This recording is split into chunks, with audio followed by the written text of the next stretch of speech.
All right, guys, with turkey hunting coming up, guys have questions about what decoys to use. I am fixed to one brand only. That's the Dave Smith decoys for their ultra realism that they present.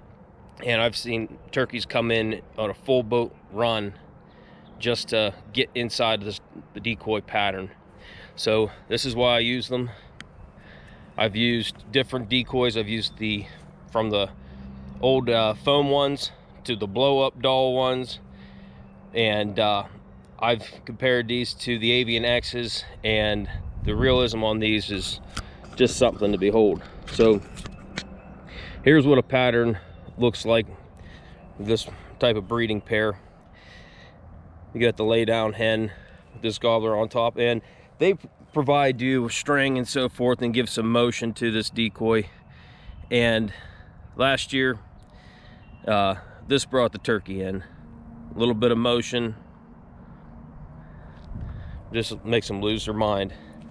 But the detail that they put in here into these heads and this felt back for sure really just starts to make the turkey come alive. All right, so here's another spread I'll use. I'll have an upright hen, and I'll have this breeder coming behind. I've had turkeys come off of 3 or 4 hens after seeing this setup with this Jake tailing her. He pulled off, ran right in, and that was the end. Super impressed with them. Again, with this one has that felt back, and they're holding up pretty well. There's the upright hen. Whenever you have your turkeys coming in, if they're working your pattern, make sure you don't shoot your decoy, because they're going to look just about the same. I've heard stories about people shooting their decoy instead of shooting their turkey. So the realism's definitely there in these decoys. But a typical morning, I'll be sitting, I'll probably have this one set up just about like that. So when I'm pulling this string, anything coming from my right or left is going to be able to see the motion. And then I always want to have the Jake tail and the hen. Some people might have a better pattern they like to run, or I'll run the lay down in amongst these two to give the more realistic flock. But I've had turkeys that people have shot at inside the pattern and missed, sit there and stay inside the pattern, continue to flog the gobbler until the gun was unloaded.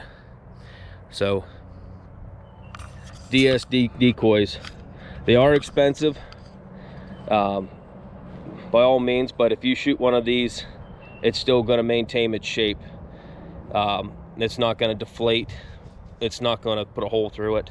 It has a self-healing texture to it, and they're reasonably durable. I would say that be careful on the hens as their heads stick up, that you don't snap them off. Some people have snapped off the heads on these decoys, so just be tender with them on that aspect. But other than that, the realism, and here's the wind just moving this gobbler. I'm just giving them a little bit of motion. That's all you need, just a little bit. The turkeys can pick up that motion, and that, like that one out there, is moving. So DS decoys, my #1 choice for turkey hunting. One more thing I want to add that I forgot to say: whenever using these Jake decoys, be aware that any hunter that is running and gunning and stalking turkeys that see your set, or especially if you're using this pull string and they see this movement, they're more than likely going to shoot this turkey decoy. So be aware of your surroundings whenever you're hunting with these for their ultra realism. Be safe.